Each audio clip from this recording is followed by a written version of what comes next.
Hey guys, HDV here and welcome to a brand new video. Today we've got some pretty cool things to go over. Somebody has made a side-by-side comparison of Pokemon Legends ZA running on the Nintendo Switch 1 and the Nintendo Switch 2. We have a lot of rumored abilities for the new Mega Evolutions for Legends ZA, and then as well as that, loads of Nintendo Switch 2 stuff to go over as well. A lot of things to break down today, so if you're excited for the video, drop a like down below, leave a comment, subscribe if you're brand new, and let's get into the video. So, starting things off, let's take a look at this comparison between Legends ZA running on the Nintendo Switch 1 and running on the Nintendo Switch 2. So massive shout out to Gator EX for being the person behind making this video, with saying, oh yeah, I made a comparison of Pokemon Legends ZA on the Switch versus the Switch 2. I used footage from both the first and second Legends ZA trailer to try and match similar shots / animations. So it's just a short video, it's 22 seconds long, but they've done a really good job of showing how the game runs on the Switch 1 and the Switch 2. So I definitely recommend watching this video if you want to see, I don't know, if you want to know if you're going to get it on the Switch 2 or the Switch 1 basically. But anyway, let's take a look at this video. So the left hand side is the Switch, right hand side is the Switch 2. So as you can see, the next shot is probably the better way of seeing the comparison. So you can see the frames, how much smoother the Nintendo Switch 2 version of this game is than the Nintendo Switch 1, especially when they're using the Mega Evolution kind of when they're using Mega Evolution right now. It just runs so much better. It's so much smoother. It's so much nicer. It just flows so much. It's just, I don't know. I'm not trying to sell the Nintendo Switch 2 version, but I just think that it's going to be a much better experience on the Nintendo Switch 2 than the Nintendo Switch 1. Completely understand why people might not want to get it on the Switch 2 though, because obviously it's so much more expensive in terms of getting everything for the new console. Completely understandable. But if you want the best kind of experience of Pokemon Legends ZA, then it's definitely going to be on the Nintendo Switch 2. But this also bodes well for Generation 10 as well, because Generation 10 is very likely to be a Nintendo Switch 2 game, because it's just going to run so terribly on the Nintendo Switch 1. And if it's going to be flowing this nicely and looking this vibrant and colorful and stuff, then it's gonna be the best Pokemon game ever, which it should be. Generation 10 30th anniversary should be the best one ever. But yeah, really cool to see the kind of comparison side by side of these games on the Switch 1, the Switch 2. Hopefully with me letting it run right like this, you probably can see how much better it runs. Maybe you can't really tell a difference, and that's fair enough. Maybe you're not bothered about frame rate. That's absolutely fine. But like I say, if you want the best kind of playthrough of this game, then yeah, the Switch 2 is definitely going to be the way forward. But anyway, I wanted to quickly go over that comparison for you guys for Legends ZA on the Switch 1 and the Switch 2. Coming up next, we have a new theory to go over regarding Lysander and the rivals for Pokemon Legends ZA. This was posted by Soul Silverart, saying, there's so many theories I can and I will make about our rivals in Pokemon Legends ZA, but I've had this one since Pokemon Day. So, could Urbane or Tawny be Lysander's kid or grandchild or other relative? Their only visual differences from the player character are their blue eyes and their reddish hair. Because when you look at the characters side by side, like the protagonist and the rivals, they look the same. Obviously, there's just the hair color and the eye color and stuff that look different. So these two features are similar to Lysander's eyes and hair, so maybe he passed down these traits to them. Because obviously, as you can see, Lysander has blue eyes, kind of ginger orangish hair, and it's the exact same with the rivals. And it says, on top of this, the official website says that they work and live at Hotel Z. This could be many things, but going along with this theory, AZ is Lysander's ancestor. If our rivals are related to Lysander, then AZ would be their ancestor too. Again, they are related to AZ if they are related to Lysander, even though it's so far back, but they are still, some sort of relation. Maybe they are at the hotel and know of AZ because he's literally family, and in Lysander's absence after Pokemon X and Y, he took them in, because these guys would have been alive in the events of X and Y if it happened 10 years ago, because they're probably a little bit older than 10 in this game. They look a little bit older than 10. So they probably would have been babies at this point. And if they were Lysander's child, then maybe they were just a baby when obviously the events of X and Y take place. And then it goes on to say, in return, they help him run the hotel. Either way, they can be connected to AZ as they help him however they can. Lastly, if our player character is Sycamore's kid and our rival is Lysander's kid, it would make for a very poetic story, since Sycamore and Lysander used to be good friends / rivals too. I personally don't think that... I mean, I think we might be related to Sycamore. I can kind of see the resemblance of them with kind of like the black hair and everything like that, especially with what Sycamore's got. I don't think we're going to be his like child or anything though, because we don't live in Lumiose and obviously Sycamore does. So maybe it's like an uncle or something, and then we come from a different location in Kalos. Like maybe we're coming to visit him, I don't know, maybe we're coming to sightsee, maybe we're coming to visit Sycamore, stuff like that, if he is a relative, or maybe we don't even know that we're related to him, but then that kind of like happens in the events of Pokemon Legends EA, who knows, but it would be very poetic if the rival was Lysander's kind of descendant, or related to Lysander, and then the main character was related to Sycamore. That'd be kind of cool. I would really like that to happen. We'll have to wait and see if it's the case though. Coming up next, we have some new Nintendo Switch 2 updates to go over, and this is a very exciting one. This was posted by Game Rant saying, according to Nvidia, the Nintendo Switch 2's custom Tegra chip will have 10 times the graphical power of the original Nintendo Switch. So let's take a look at this article here. So yeah, it says Nintendo Switch 2 reportedly has 10 times the graphics performance of the original Switch, which is a very good multiplication number when we're talking about console kind of superiority and stuff. So it says the Nintendo Switch 2 will reportedly have 10 times the graphics power of its predecessor, at least according to Nvidia, the creator of the Nintendo Switch 2's custom Tegra system on a chip. Nvidia also claimed that the upgraded Tegra SoC of the Nintendo Switch 2 contains a graphics processor with dedicated ray tracing and tensor cores that can be used for AI-based features like DLSS upscaling technology. And again, this is the good use of AI, not the bad use of AI where people are like using it for images, whatever. This is the good use of it where it's making games look better for less like power usage and stuff like that. So the Switch 2 was fully revealed during the April the 2nd Nintendo Direct broadcast. Nintendo confirmed that the Switch 2 will launch on June the 5th with a starting MSRP of $449, and that pre-orders of the highly anticipated system will begin next Wednesday, April the 9th via retailers such as Best Buy, Walmart, and GameStop. A lot of companies have actually kind of like gone early with these. I've managed to pre-order my Nintendo Switch 2, and a lot of other people in the UK have managed to pre-order their Nintendo Switch 2. I don't know if it's just happening in the UK. I've not seen anywhere in America doing it. I think maybe places in Canada, and I think I've seen Australia as well. So I wouldn't just wait for kind of like this release kind of pre-order thing. Register interest into your websites. They're very likely to go early because stores are doing it now. Like I've pre-ordered mine, other people have pre-ordered theirs. It is a thing that's happening on the build up to the 9th. So just keep your eye out, register interest if you obviously are wanting to get this day one. It says, as part of the effort to deter Switch 2 scalping that may occur, Nintendo is providing pre-order registration windows for users who meet certain criteria. Players who have been subscribed to Nintendo Switch Online for at least a year, have over 50 gameplay hours on their account, and have opted into sharing gameplay data with Nintendo are eligible to directly pre-order a Nintendo Switch 2 if chosen. So while the Switch 2 will include a 4K dock and a 1080p screen with a 120Hz refresh rate, the system will internally pack a graphical punch. According to an Nvidia blog post, the Nintendo Switch 2 custom Tegra SoC will be 10 times more powerful than the original Switch and include support for ray tracing and AI-based technologies such as deep learning super sampling DLSS. DLSS upscaling uses its tensor cores available and compatible Nvidia GPUs such as the RTX lineup that are usually found in PCs. However, the new Tegra SoC from Nvidia will also include an undisclosed number of tensor cores and RT cores along with support for variable refresh rate via the Nvidia's G-Sync technology when in handheld mode. And then the Nintendo Switch 2's Tegra chip makes it 10 times more powerful than its predecessor. So, yeah, Nvidia stated, well, we've obviously just covered that. I don't know why the bullet pointed again. But it says, it is unclear which version of DLSS the Switch 2 will utilize, as later versions include support for technologies like frame generation on top of upscaling.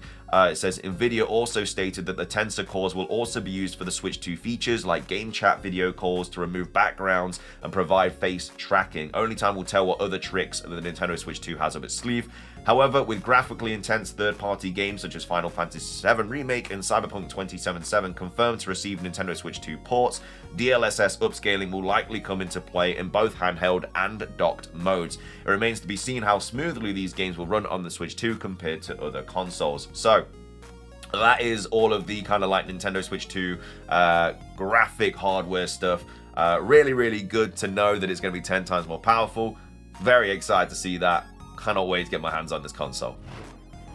Finishing things off for today's video though, we have a new rumor to go over that was posted on 4chan regarding the abilities of the new Mega Evolutions in Pokemon Legends ZA. Now, we don't think abilities are going to be in the game, but this is regarding Pokemon Champions because obviously Mega Evolutions are in that game and we're expecting every new Mega Evolution to be in Pokemon Champions. Again, this was posted on 4chan, so take it with a massive grain of salt, but they kind of go over every Mega Evolution. We're only going to be bothered about the new ones because obviously we already know the abilities of the old Mega Evolutions, and then we're going to be going on to the Pokemon kind of database to see what that ability actually does. So, starting things off, they say, well, it was posted on the 3rd of April, by Anonymous saying, how Pokemon Champions, why, I don't care. So, Venusaur, Charizard X, Charizard Y, Blastoise, Beedrill, Pidgeot, Clefable. So, Clefable has Magic Guard. So, again, I know what Magic Guard does, but if you don't know what it is, I'll just quickly get it up for you. So, Magic Guard is, when it loads eventually, it says, Magic Guard protects the Pokemon from indirect damage, including damage from poison, damage from burn, leech seed, stuff like that. So, very, very good ability on Mega Clefable there. Next up, we have Victory Bell, which has Mold Breaker. Again, I'll search every single one just so you get the actual description of it and stuff like that. So Mold Breaker prevents the target's ability from affecting moves that the Mold Breaker Pokemon uses. It only affects abilities that change the power, accuracy, or other effects of moves. So for example, a Haxorus with Mold Breaker would be able to hit a Bronzong having Levitate using a ground type move like Earthquake. So very, very nice ability there for Victory Bell.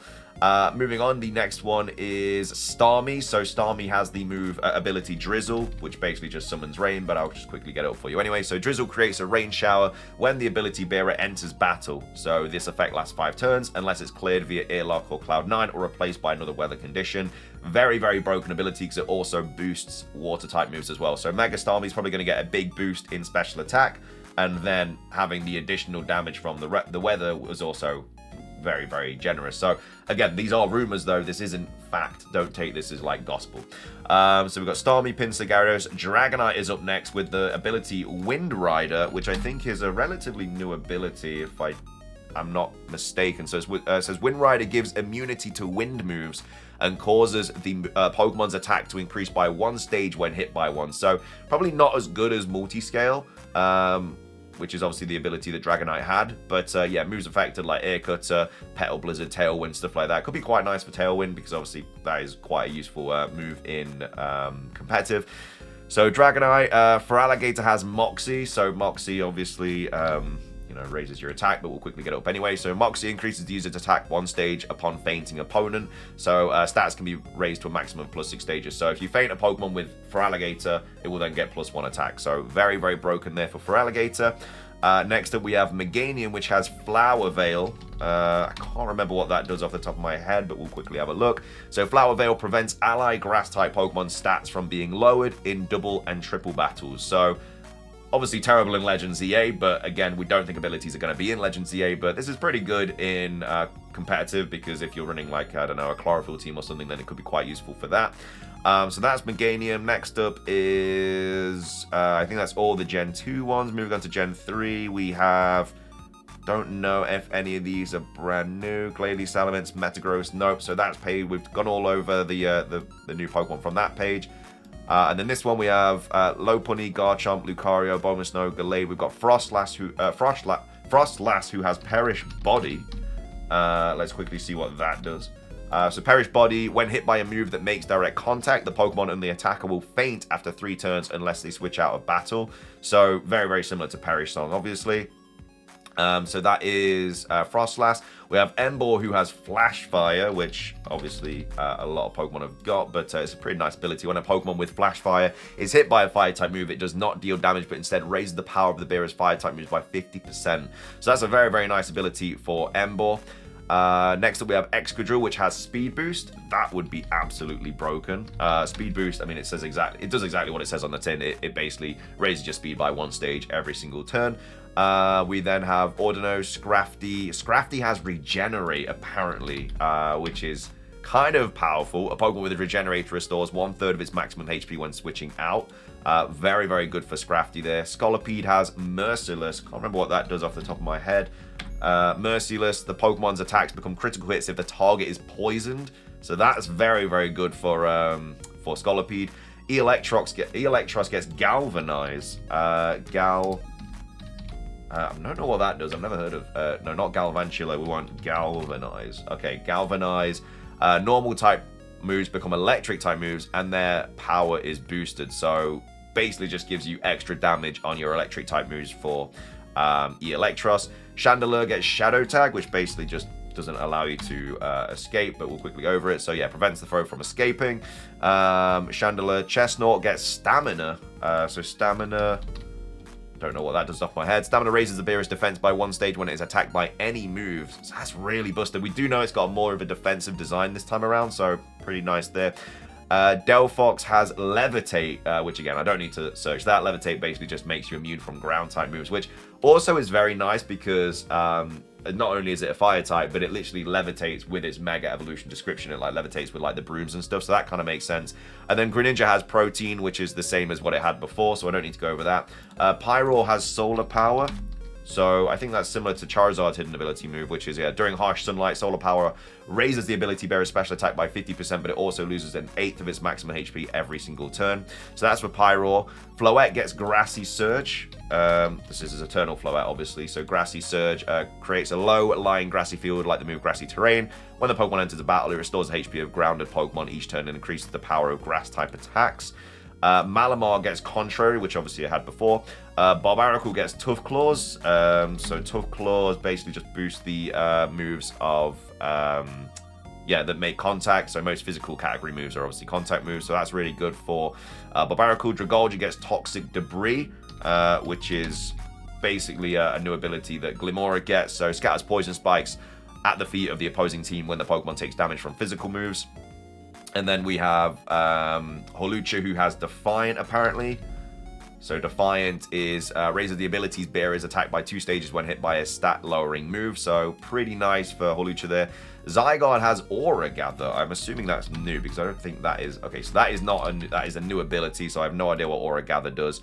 Diancie gets... we know about Diancie. Drampa gets Supreme Overload. No idea what that does. Supreme Overload. Attack and special attacks are boosted for each party member that has been defeated. So obviously that's King Gambit's ability there. That's busted. Zeraora gets Electric Surge, which, again, Zeraora is not in the game, but again, we think it might be in Pokemon Champions. And then Phalanx has Opportunist, which copies stat boost by the opponent, which is quite nice. So yeah, Rayquaza needs Dragon Ascent, no Mega Stone required. Floette needs Eternal Flower Form, needs Light of Ruin, no Mega Stone required. Zygarde needs Complete Form, needs Power Construct, needs Mega Stone. Aura Gather, the first time the Pokemon Mega Evolves, it gains half HP, remove the terrain, and reverse Aura abilities for the turn. Then it says, in Champions, each player plays the Z Path quest and chooses between X Path quests or Y Path quests.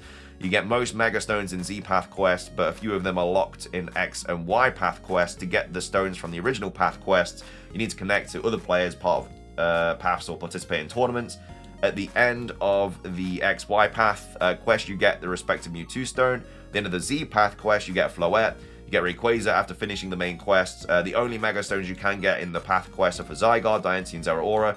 Zygarde, you need to have a save file of ZA that finished the game. Diancie and Zeraora are locked to events. There are other events planned for Celebi, Marshadow, Urshifu, Zarude, and Terrapagos. A bunch of these Pokemon get new special moves, including Mewtwo, Garchomp, Victory Bell, and most starters. I don't care about stats. Mega Zeraora is 100% in Champions. I don't know about ZA. We do know there are obtainable Pokemon in Champions because that was taken from the official press. We just don't know how they obtain them. So, again, I mean, like I say, take this with a grain of salt. No idea if it's true or not. It's up to you guys to decide that. But there's some pretty good abilities in there. And then also let me know your thoughts on everything else we covered as well with the Nintendo Switch 2 stuff, the ZA character stuff, and then of course the ZA comparison as well. But thank you for watching. If you enjoyed the video, drop a like down below. Let's try and hit 500. Leave a comment, subscribe if you're brand new, ring the notification bell for daily Pokemon content. Have a great rest of your day, and until next time, peace.